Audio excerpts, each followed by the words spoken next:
Folks, what is going on? Welcome back to the channel. If you tuned into last week's video, you would have seen that I had found a deal on a set of front and rear differential covers for this Dodge, but the guy just happened to be out of town. He had them listed on the marketplace, and I told him I'd buy them whenever he got back. Well, I'm on my way to pick these things up, and it's a front and rear differential cover for a steal of a price compared to what they are new. I'll show them to you guys, and like I said, in the other video, I said you just can't pass up deals like this. And it ain't every day that you find them, but when you do find them, you got to jump on them, because if you don't, somebody else will. Come on. Come on. You're watching the Uncle Mike YouTube channel. Stick around. So I just got home with the goods. This is the front differential cover, and that's the rear differential cover. It appears everything's in here. Bag, sticker, O-ring. Instructions, I guess. This is open. Looks like the hardware is unopened. I got the drain and the fill plug, so no biggie. Let's get after it. So the nice thing about these are, because I just looked them up, you can actually buy this set for cheaper than you can buy the Banks rear differential cover. And these are also, they're not flat backed covers like the MagTech ones or some of the other brands.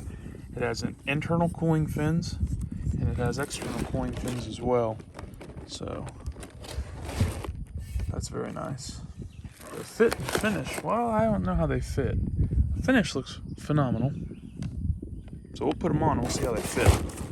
I just went ahead and slapped the O-ring in here, and I got some Vaseline. I'll go ahead and coat that thing down with some Vaseline and get it nice and lubricated before install.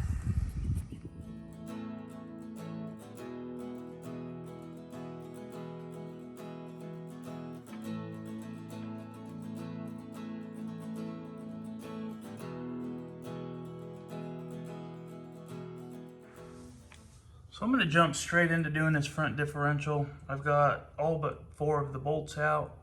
I just stopped real quick just so I could update y'all. So we're starting on the front, and it's 13 mil, and there's a handful of bolts in it.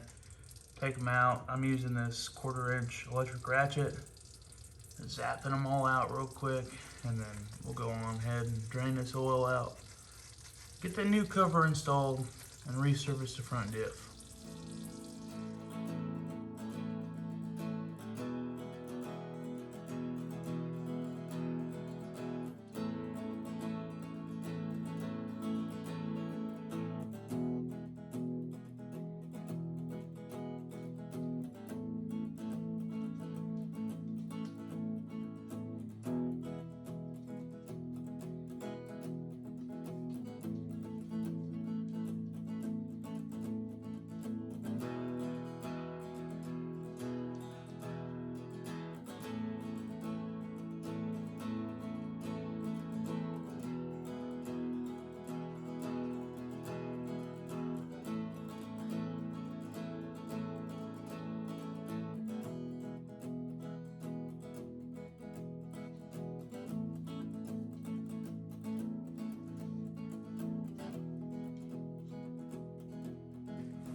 So I just got this front differential cover installed. Looks good. Can't really complain with it. I'm not a big fan of Allen bolts. It would have been, especially up here on the front, because you're going to get slapped full of road grime and dirt. Some nice 12-point bolts would be a lot nicer in there, but oh well. Got some oil here. We'll top her off. I torqued all of them to, let's see, 25 foot-pounds. You can't see it there, but so I just went ahead and torqued everything to 25 foot-pounds with this Allen here. No big deal. And we'll go ahead and fill her up and move on to the next differential. Cut this fan off. So that differential's in there, fully serviced. I'm I'm gonna go ahead and back the truck on out, spin it around, and we'll get the rear differential underway. Stick around. Folks, I just got back from the store, taking a little lunch break. It is raining. If you've seen the video on the Tahoe, I did an axle seal on it. Well, Jonathan knocked over that quart of oil, done spilt it. So I had to run to the store and get another quart of oil for the truck just so I could do the rear differentials or the rear differential on this unit. So we'll pull her back in the garage and we'll get on to it.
Just like that, I got the rear differential cover slapped on.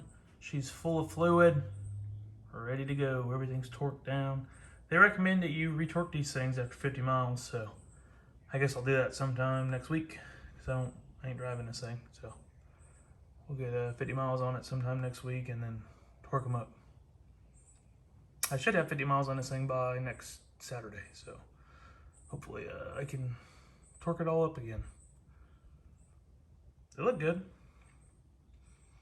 Holds a little more fluid in the rear and it holds a little more fluid in the front, so there she is. So I still haven't got the 45 on this thing, so it's kind of all at an angle, but we're dumping it in there. And I know a lot of you are gonna say I used the wrong oil because I didn't use 75 110, so that's just what I used. It's what I wanted to use. I see people running it. I ran it and everything on that Duramax. I ran it in there, had no issues with it. So that's what I'm gonna keep using. This truck.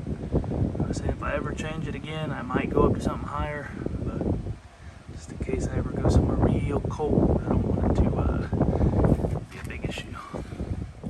So let me start by saying this.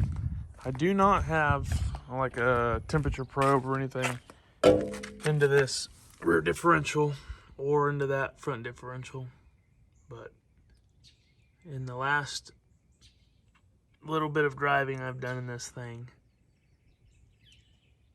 I've gotten down here, I've put my hand on the differential cover, and it is, I'm gonna say, just hand touch. I should have got a, what do you call it, laser thermometer, digital thermometer, whatever you want to call it, and tried it. But how it is right now, I hand touch, it was hot. You know, a differential get pretty hot, a lot hotter than you would think it is actually gonna get. I could actually keep my hand on it now, and there ain't nothing to it. I just hold my hand on it. So they look good. They look all right. I would actually kind of like it if it was all black. I'm not big on the anodized, or not anodized, but the machined lip. Because I mean, it's nice, I guess. I don't know. Don't matter to me. I will say I wish that fill plug was up here in this corner, and that was a see-through sight just like that Banks one. That'd be cool.